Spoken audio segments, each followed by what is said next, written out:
So I don't want to beat a dead movie producer, but I have to talk a little bit more about Harvey Weinstein, especially before Steven Crowder comes on, because I want to talk to him about it too. And if we can extradite him, I think we have the extradition process is underway, and we'll hope to bring him back from where he is in Europe. I think with Roman Polanski hiding out. Yeah, but here's the thing.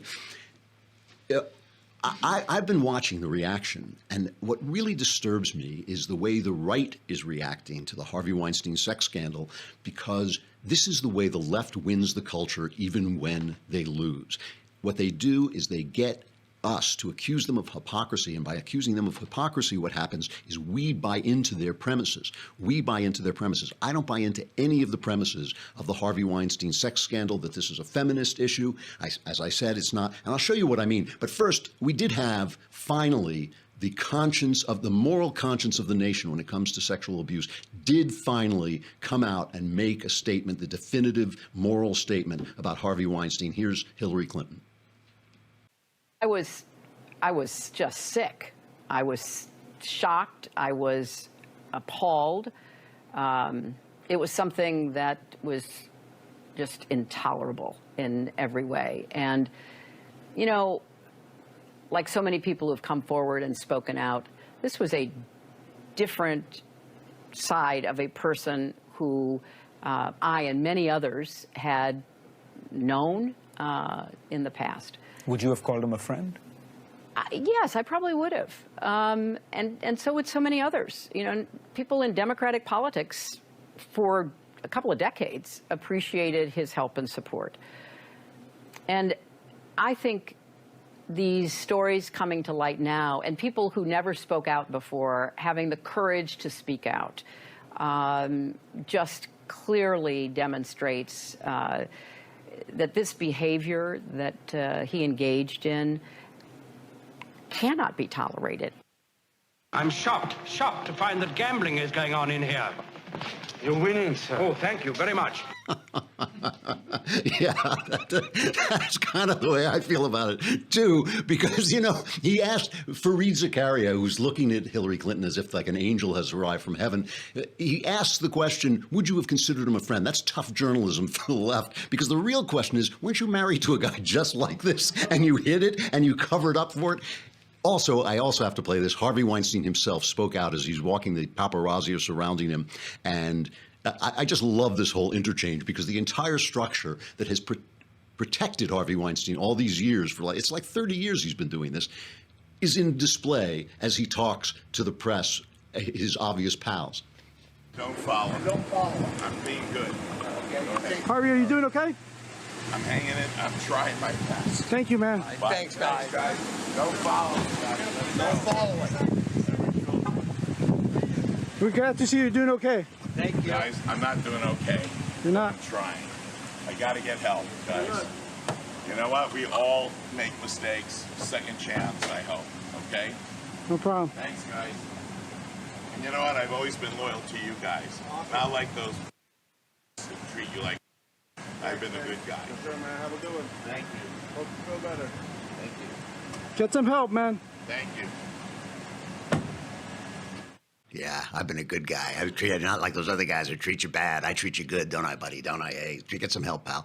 You know, I just want you to transpose this. We all make mistakes, second chances, right? I mean, the guy is accused of rape, multiple rapes. I just want you to think about for a minute some 20-year-old black kid from a poor neighborhood accused of multiple rapes, multiple molestations, multiple, times forcing himself on women. And I want you to picture that young black guy standing in front of the judge and saying, well, we all make mistakes, right? I mean, he wouldn't be flying to Paris for sex addiction, therapy. And it's like, so I mean, this is really, that whole thing with it, with the guys shouting to him, get some help, pal, get some help. It's like, go to jail. I think jail is where you got to go. Here's the thing that bothers me about the right's reaction.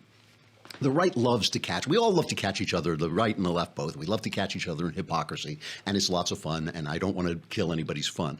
But the problem is a lot of times we're accepting certain premises of the left, and we're allowing the left to own the culture. And I want to show two clips that illustrate this. each one illustrates a different way in which we're allowing the left to claim our culture and to basically we're accepting their ideas of what is right, what is wrong. First, Jimmy Kimmel. Jimmy Kimmel, as we now know, is the conscience of the nation. We now know CNN told us he's the conscience of the nation. And every time Jimmy Kimmel sheds a tear, an angel gets his wings and a new law has to be passed. You know, every tear that falls from Jimmy Kimmel's eye, you know, becomes is written into the Constitution. So to get back at Jimmy Kimmel, they put out the fact, and Jimmy Kimmel started out doing what was called the Guy Show, the Man Show. Yeah. And so it was about this kind of, you know, let's all be kind of loudmouth, ordinary guys together, kind of giving it to feminism a little bit. And here he is doing a routine. I think that I can't tell whether this is from his show or from the Man Show. And he does this routine where he goes, it's what they call in the business MOS, man on the street. He goes out, except it's women on the street, and he goes out and he gets women to feel him up, basically, because he's got something in his pants, and can they tell what it is? And here's a clip of this.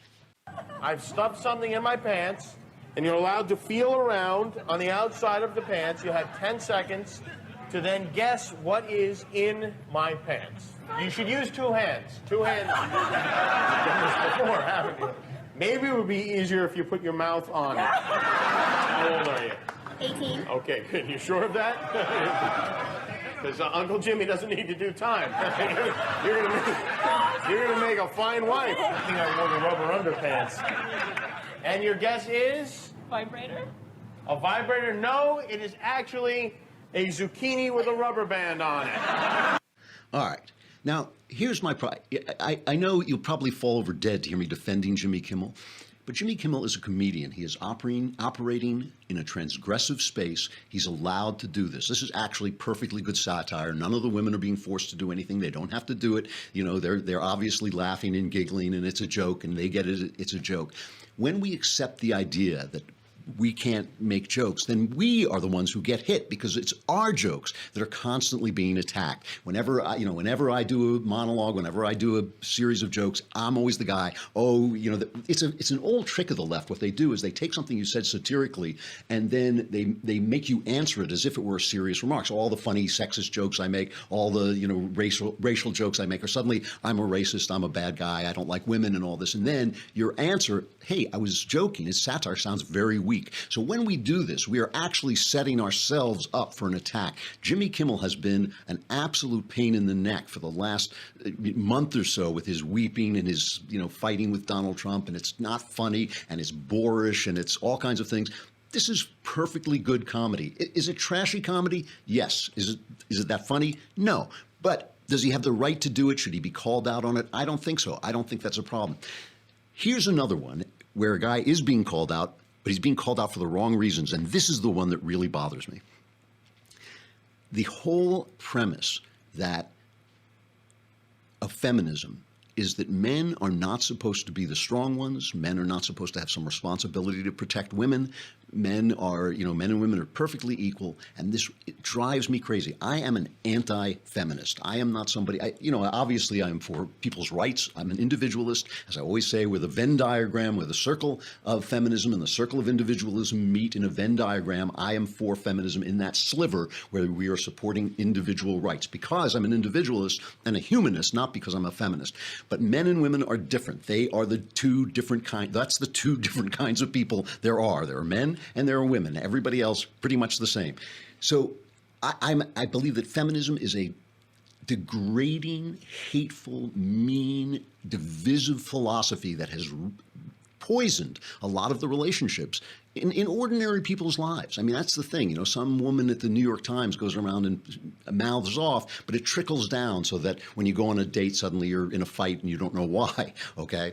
So Ben Affleck is now being hit. The actress Rose McGowan, he said he didn't know about Harvey Weinstein, and obviously Ben Affleck is one of the boys and he knows about Harvey Weinstein. And Rose McGowan called him out on this and said, I heard you say that you knew about this, so you're lying. So Twitter banned Rose McGowan, okay?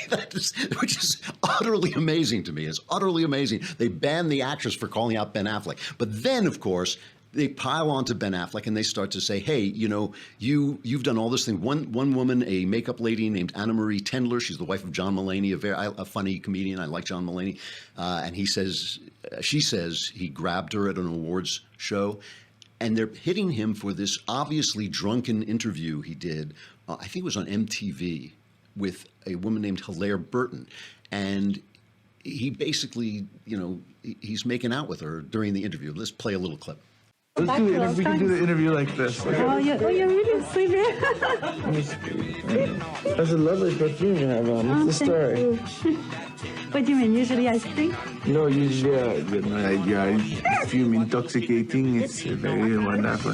Well, you usually show a lot more cleavage than this. What's the story? Why are you covering it up today? Well, it's Sunday morning. It's Sunday morning. That never stopped me before from getting the out. How are you trying to fool Sunday morning? You could be in church. You usually have that rack on display. God, what a slob. I'm sorry, that was not Hilaire Burton. That was a different interview. He's feeling of a different woman. You know, but I actually want to talk about this interview for a minute, because the woman is obviously playing along. And Hilaire Burton said at the time she was a kid and she laughed to keep from crying, right? So my question is this: if the woman is playing along, if the woman is laughing, why is it wrong? You can see that that's it's a slobby, piggish way to treat anybody, obviously, but you're treating a lady like that. Why is it wrong for him to do that? Why is it wrong for Ben Affleck to do it? If she's playing along, if she's laughing, if she's not protesting, if she's not saying help police, why is it wrong for Ben Affleck to do that? Well, it's wrong because he's a man and he has a responsibility to take care of her a little bit. He has a responsibility to protect her. It's wrong because feminism is wrong. If feminism were right, he'd be in the clear. He'd be totally in the clear. What's the difference? What's the difference? She's equal, he's equal. If she's not going to punch him like in the movies and he's not going to fly over, you know what? Why should he stop? Why should he stop? He should stop because he should be a gentleman, not a feminist. I mean, this is the problem. You remove gentlemen from the equation, all that's left is Harvey Weinstein and the guys who are too weak to stand up to feminists and protect women from guys like Harvey Weinstein. So that is one of the things that I really dislike about the way we accept the premises of the left in our protest, because we're in such a rush to make the left feel bad, to point them out, to get them on their hypocrisy, that we accept the things that they're saying. I do not accept feminism. I do not accept it. I believe that there should be gentlemen and there should be ladies. And if you are not a lady, you're not going to find gentlemen. And if you're not a gentleman, you know, you're going to be absconding on your duty as a man to take care of women. I'm going to stop right there, because after this, I know I'll get in trouble. But so now the other thing about this is, of course, the press has now been caught out. Everybody's picking on Donald Trump. And after we talk to, have we got Crowder yet? Almost, yeah. Okay, well, we'll have Crowder in a minute. You know, everyone's talking about Donald Trump making these comments about NBC, but NBC, meanwhile, has been caught essentially covering this up. We played that clip of Ronan Farrow. Ronan Farrow works for NBC, but they wouldn't run. Not only would they not run his story about Harvey Weinstein, but it's coming out now. It was in a lot of different things. This is from the Huffington Post about they just made the obstacles to his running these stories so hard for him to get through that he couldn't get the story out there, even though he had the information. And now they're claiming that he didn't have the information, he didn't get it.